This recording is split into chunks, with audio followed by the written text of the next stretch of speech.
Hey guys, welcome back to my channel. So I've been thinking about making this video for a while now, and I've been like slowly coming up with these things, but today like 5 of them came to me all at once. Then I was like, I'm gonna make this video literally right now. Took it as a sign, so here we are. So I graduated college a year ago in May, which is absolutely insane that I've been out of school for that long. It's been a whirlwind of a year. Just a quick recap. I was in college in my last semester. I was an absolute mess, had no idea what I wanted to do, felt crazy, and then I graduated, and 2 weeks later I moved to the Florida Keys and was the most unhappy I've ever been in my entire life. And so then I quit my job and I moved back home. Things have been slowly falling into place, but it has definitely had a lot of ups and a whole lot of downs. So I'm just throwing it back to when I was at this place a year ago. When it was March a year ago, spring break had just finished up, and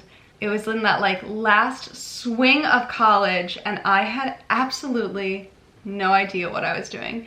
And I felt like a mess. I felt like maybe I should stay another year. I don't feel like I'm ready to graduate. But my boyfriend is still in college. We went to the same school, and so I go back and I see him a lot, and I've been talking to a lot of my friends who are about to graduate, and there's some people who are like me and are like, I don't know what's going on. And then there's like the other side of the spectrum where people are like so ready to get out. They are so ready to get out that they hate school, like they just want it to be over, they're wishing it away. So these are 11 things for no matter where you are in your graduation journey, whether you're like unsure, don't know if you want to leave, not ready, or if you're like so ready. For me specifically, I feel like these are 11 things that I wish that I had heard a year ago. Not that I think it would have changed anything that I did within the past year, but I feel like it would have eased my consciousness and maybe just helped me overcome some things or become more comfortable with things. So with that, let's just jump on into the 11 things that I wish I knew during my last semester of college. So number one, I just talked about how I know people on both sides of the spectrum, people who are so ready to go and people who are so not ready to go. And I'm just here to tell you, first and foremost, that either way that you feel, or if you're somewhere in the middle, is so okay and so valid. A lot of the times we just feel like something's wrong with us, like we're not the normal. I think especially because of how people present themselves. Everybody likes to look like they have their shit together. Everyone likes to look like they're so on top of it. So whether you're actually on top of it or not on top of it, it's so okay. You don't need to graduate college with a job. You don't need to be stressing yourself out over that. You know, things are gonna play out the way that they're supposed to for you. Work your hardest, but don't stress about it. And however you're feeling in this moment today is so fine. So if you're feeling stressed, that's okay. Everybody's stressed. If you're just ready to go and you have everything lined up and you're ready to go, that's okay too. So just get comfortable with however you're feeling, but make sure that you're being really, really honest with yourself about how you're feeling, because that's just gonna help you move forward. I know for me, I felt like I wasn't ready to leave, but felt like guilty about that, and I felt weird about that. And so I was spending a lot of time being like, I shouldn't be feeling this way, I should be ready to go, blah, blah, blah, blah, blah, blah. So I feel like if I had come to terms with that a little bit sooner and just told myself that that was okay for me to be feeling like that, I just would have found like a little bit more comfort and maybe have been able to figure out some things a little bit earlier on. We'll get to that later. Number two, and I feel like this is pretty applicable to pretty much everybody, and if this is not to you, you're like the luckiest person in the world, but number two is that your friends are gonna move away. And I know that right now you're thinking like, duh, but I feel like we don't talk about that enough. I feel like a lot of attention is put on long distance relationships. I've been in a long distance relationship. I'm currently in what I call a medium distance relationship, but we did long distance for 6 months and are about to do long distance for who knows how long. So I totally get the pressure on long distance relationships. They are so hard, but I don't think enough attention is put on to long distance friendships and how to prepare for a long distance friendship. So I'm a true believer that long distance friendships are just as important as a long distance relationship. So with that, I think they deserve the same amount of attention. A lot of things change when your friends move away. I literally used to live in an apartment complex and they were all one rooms and it was 2 floors. And my best friend lived 2 doors down from me. My boyfriend lived upstairs. My other best friend lived across the street. We all lived so close together that it was absolutely ridiculous how much we were immersed in each other's lives. So obviously now that's very, very different. I am an hour and a half away from my boyfriend. My best friend lives in New York. My other best friend lives in New Bern. And then I have my other friend at ECU still, and there's people on the other side of the country. We're also spread out. It's insane. So I think it's really important that last semester of college to just appreciate that you're probably never gonna have your circle of friends right here, right now. At least one of them is gonna move away. Make sure you're spending time with your friends and really appreciate the time that you guys have together. After college, I think it's really important to make a priority to talk to your friends. Schedule a FaceTime date, go visit them, make the effort, because it's hard. Taking advantage of that time, and then in the future, making sure that you are finding time to catch up, to have a virtual coffee date, to do your thing. Number 3 is to develop a side passion or a side hustle. I kind of had one in school, but I didn't really realize that I had one, I guess. I would consider the gym my side passion, but I don't think in college I gave it as much attention as maybe I should have. I think it would have been really, really good for my mental health had I been a little bit more focused and maybe made it more of a priority, which I don't really think that I did because I was so absorbed in school all the time. I felt like I was so absorbed in that I didn't give myself a break from school enough. And so I wish that I did. I mean, I still went to the gym 3 or 4 times a week, which is great. But I think had I been doing what I'm doing now, I don't know how to phrase this. If I had been doing what I'm doing now, then I think my mental health would have been in a different place. I think that it's really important to just take time for yourself. And I can speak on this because in Florida, I really, really think that if I didn't start my YouTube channel, I would have gone absolutely insane. So give yourself something else to look forward to. Give yourself something else to focus, whatever that is for you. For me right now, that's my YouTube channel and the gym. But if you like to read, if you just like to read books, make sure that you're reading books. If you like to dance, make sure that you're dancing. If you like to knit, make sure that you're knitting. If you want to start a blog, make sure that you're starting that blog. Get out of the headspace of school and be focused on something else. And that's specifically for seniors because I found it really helpful to have something that was consistent throughout all of my hard times, aka the gym. For me, I've been going to the gym since my senior year of high school, and it's always been a constant for me. You know, you go to every gym and it's pretty much the same thing. There's always a gym there. There's always a way for me to work out. And that's helped me through a lot of hard times, and specifically the transition from school to Florida to home. It's a great thing to have to just bring you back to your roots, something that you enjoy. Do it for you. Make sure that you're doing something that makes you happy. This is also applicable to people who are not graduating. If you're a freshman in college, make sure that you're still doing the things that you like to do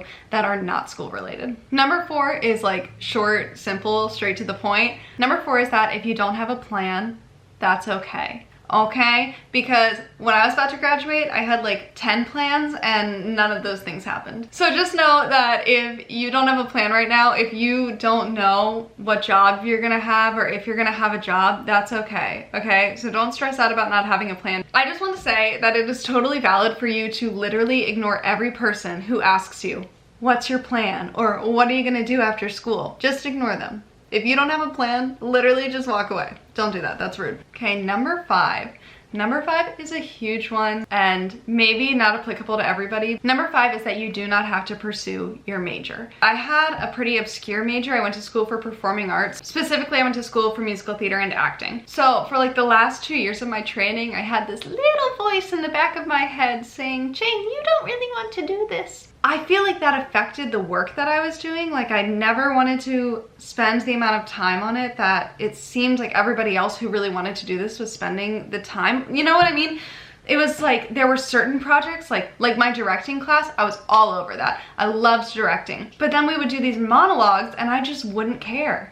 I just absolutely would not care about them at all. But I felt so pressured into sticking with it. I felt so pressured into going to these auditions that I didn't want to go to and singing these songs that I didn't want to sing and doing all these things that I didn't want to do. In the end, I'm really, really happy that I stuck with it. I'm happy that I finished it out because I think my theater degree opened up a lot of doors for me. It made me realize a lot of things about me as a person and also about my future career that I don't think I would have realized had I not majored in that. But like one of my side hustles at school, I ran this like student run theater company, and I was like so fulfilled by that I was spending hours, like I wouldn't sleep because I was so excited about what we were doing. So excited to like be doing that kind of work and doing that. And then I would go sit through an acting class and just be like I just didn't care. So like honestly, that should have been a really big sign for me for 2 years straight, but like it wasn't. So I think it just took me a long time to come to terms with that. And honestly, like I'm still coming to terms with that because I spent the last 8 years of my life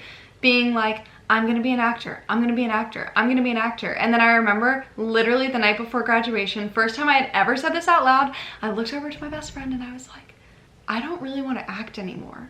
And I sobbed because I felt so guilty just feeling that way. I felt so terrible feeling that way because I had just spent 4 years of my life and years prior to that training and stuff, but 4 years in college just doing that. I'm like a very resilient person. Don't give up on things easily. I am definitely a fighter, and so I felt like I was quitting something, which I wasn't really doing, but that's what it felt like to me, was that I had given up on something. I had decided to quit, and I felt so guilty, and my guilt just like ate me from the inside out. Like it was so terrible. And like honestly, sometimes I still feel guilty about it. I feel like I should be going to auditions and doing things, but honestly, like I just don't want to. And so it's just been, that's been really, really difficult to come to terms with. Like my last semester of college, I was driving myself absolutely crazy because all I could think was that if I didn't get a job offer or accept a job offer right after college, then everyone was gonna think that I was a failed actor, that I wasn't good enough, that I didn't have a future in this career, like mind you, a career that I didn't even want to do. But I just felt like that's what everyone was going to think about me, which was so stupid because you shouldn't be thinking about what other people are going to think about you. You should really focus on your own happiness. But I had a really hard time putting my happiness first. So long story short, if you feel stuck in a career path, whether that is acting or marketing or hospitality or business or whatever your major is, if you're not feeling fulfilled by that, this is your permission to just do something else. Number 6 is that you don't want to hit your end goal tomorrow. We feel really pressured to not take an internship because we think that, you know, we might be a little bit more advanced than that. We might deserve a different role, but do it for the experience. Go and ask all the questions. I promise you, you're not ready to be a CEO right now. I'm a really, really big believer that you need to work your way up through things. I think it's important to learn things from other people. I think it's important to learn things from people who are more advanced in this than you.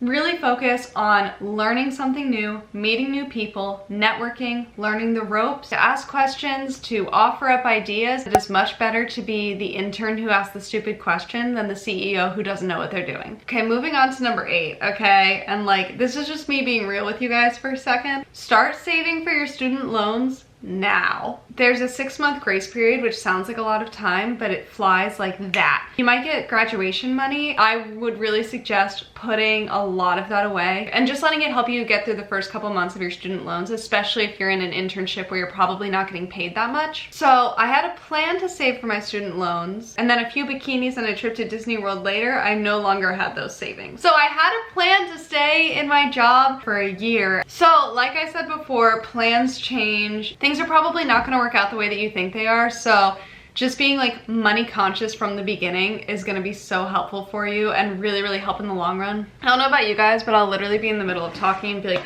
my lips are chapped. Okay, yeah, so start saving as soon as you can, because that 6-month grace period, whoo, she flies by. Number 9 is to thank your professors. And like, okay, what do I mean by that? I don't mean go around and thank all of your professors. I mean, if there's any professor that like truly, truly impacted you, it might be 1, it might be 5. I'm sure you've had at least one professor who like really said something that either influenced the career path that you went down, or maybe how you made a decision on something, or whatever it is, whatever that teacher did that might have impacted you, I really, really highly suggest you to go to their office hours and to thank them or give them a thank you note and tell them like what they said or did that impacted your college career, because guys, teachers deal with a lot of hate, okay? They deal with a lot of crap. So if you go and like thank them and like let them know what they did that impacted your life, not only is that gonna make a big difference in their day, but also that is such a good relationship to have. It's so important to be connected to your professors, not only because like they just spent so much time invested in you, so like be invested in them, you know what I mean? But also when you're applying for your internships, you need somebody to write your letter of recommendation, right? Okay, so make sure that you have the right people on your team. I think specifically with your professors, even after you graduate, I applied for a fellowship in January. I applied for a fellowship, and one of the best people, one of my professors, wrote me a letter of recommendation in less than 24 hours. So even though like right now, if you're in a stage where you're like, screw college, I'm done, still take the time to leave on really good terms with people. Seriously, like for the next 5 years, they can still be a resource to you if you leave college with the right relationship. Reflect on your college career and think of like between 1 and I would say 3. So between 1 and 3 professors that you were like, no, those are my people. This is what they did. This is why I like them. This is why they're a good teacher, yada, yada, yada. Write them a thank you card, go to their office hours, do the thing. Okay, number 10 is a huge one because you're about to make a pretty big jump in your life. You know, you're leaving school forever. You've been in school for how many freaking years? So many, like literally since you can remember. I think it's really important to start each chapter of your life with a positive attitude, feeling cleansed. Right now, we are all so absorbed in social media. And I hear a lot of people say that social media is toxic, or that, you know, you shouldn't like scroll through social media all the time because you're gonna see people doing this and that and it puts you in a bad mindset. I disagree with all of that. I love social media. That's where I get so much of my inspiration. That's where I learn so many things. I love hearing about other people's experiences. I will not buy a product unless I have heard somebody on social media rave about it, and like multiple people. I really turn to social media for a lot. I think it's a fantastic resource. But on that note, I also block, mute, and unfollow a lot of people. So Lauren Evarts, who is the blogger of The Skinny Confidential, she also does a podcast with her husband called The Skinny Confidential, him and her podcast. Shout out to my friend Bianca for showing me this podcast because it absolutely changed my life. I'm obsessed with both of them. So she always says that you are the 5 people that you surround yourself with, but you're also the 5 people that you consume, meaning like the YouTubers that you watch, the Instagram accounts that you follow, whoever you choose to invest your time in, you are a product of that person. So make sure that you're spending time in your day with the right people. Also on social media, not just in your physical life, but also on social media. I really encourage you, and this isn't just for seniors, I just really think is a good thing to do right before you make a big step in your life, but I think that this is a very good thing to do pretty much all the time, is check out who you're following. I really encourage you to go through who you're following, or like when you scroll through Instagram next time, or Twitter, or whatever you do. I don't really use Twitter, but whatever. If something's just not adding value to your life, if it's not like making you smile, you didn't learn something, you're not entertained, it's not adding to your life in any way, thank you, next. Influencers or social media people, whatever you want to call them, I think that some of them add a lot of negative air to the space, to the social media space. And some of them don't even know that they're doing this. It's just like their sense of humor or their style or whatever. I think that it brings a lot of negativity. For example, I love the Kardashians. I love them. They're like my guilty pleasure. But I don't really keep up with the Kardashians, okay? I'm not really all over all of their Instagrams because for me personally, they bring a lot of negative air onto my newsfeed. So like, I don't like negative air in my space. I don't like negative air in my newsfeed either. So that's really the reason that I don't like obsess over them. That's just an example. I do this with a ton of things. I do this with people I know. I do this with influencers. I do this with celebrities. There's certain celebrities I just don't follow. There's certain influencers I just don't follow. And honestly, guys, for people you know, the mute button is the best thing ever invented, okay? If there's not value being added to your life by this person being on your newsfeed, get them off of there. Okay, so on that note, I thought about making another video where I talk about like my top resources from podcasters, YouTubers, books, other stuff in which you could be the consumer, let me know if you guys want that video and I'll totally make it. I already started making a list, so I love the stuff I listen to, and I always joke because I'm just like such a consumer. Number 11, the final thing that I wish I knew in my last semester of college is to put yourself first. And I know that we've all heard that like 5,000,008 times, okay? But senior year is so hard. And like specifically, like from now to the end of the year is so hard. You're in the final stretch. It's gonna feel like 500 years and 5 seconds all at the same time. Don't feel like you have to go to the bar because it's gonna be the last time that you're with these 5 people. Because if the people really matter and they're meant to stick around, it won't be the last time that you're at the bar with those 5 people. If you don't feel like going out, don't feel like you have to go out because it's senior year, you know? Don't feel like you have to be drinking every weekend because it's senior year. Don't feel like you have to stay in because you need to be applying for job applications every night. Really listen to yourself, listen to what you need.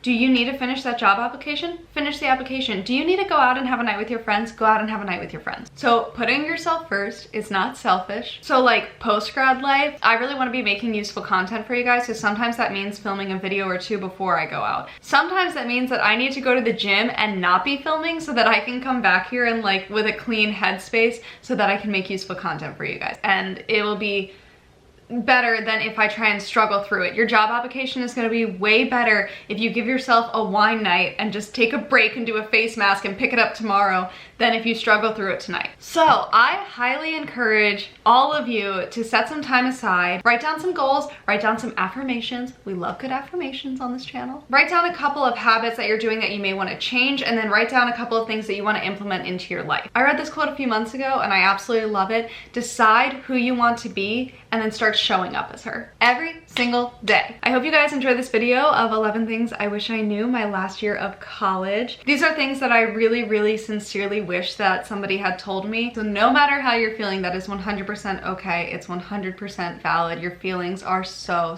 valid. If you guys know somebody who needs to hear this, send them the link, okay? Because I needed this in my life a year ago. So if you know somebody who needs to hear it, send that link along. If you guys liked the video, don't forget to give it a thumbs up. Also subscribe while you're here. I would love it if you guys would join the fam, and never forget to love the life you lived. Bye guys.